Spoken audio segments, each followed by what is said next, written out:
right, so I don't think it's by accident that I keep seeing stuff about whether or not God is real. I think that God has revealed himself, and he does so in many different ways: general revelation and special revelation. And with special revelation, we have the miraculous things. God has proven himself through Jesus Christ. And the evidence piece that people often require is not acceptable, because in order for us to see the proof of God's existence in Jesus, we have to recognize history. We don't deny the fact that Napoleon, Abraham Lincoln, and King Tut existed, because you have eyewitness testimony, you have documents, you have historical coherence, like it meshes well together. Like that's all we need to believe that those people are real. And so we don't require that there must be more proof than that. But with God, we have required more proof. And to ask that the intangible be proven by the tangible, I think it's a category error. To ask for that is a bad question. It's like asking, what does red smell like? Or what does purple smell like? Or how heavy is love?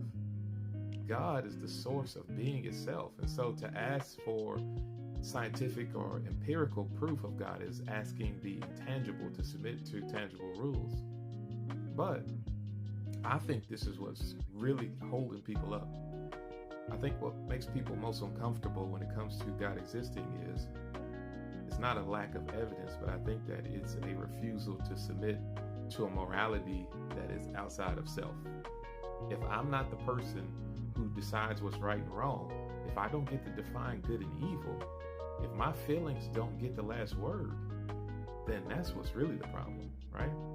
A real God doesn't just explain the universe. A real God confronts us. A real God tells us some things are right even when we don't feel like they are.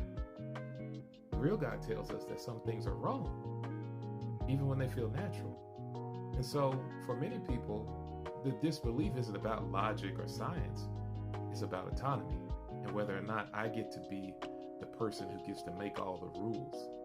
A God who is real commands holiness, and that interferes with our comfort.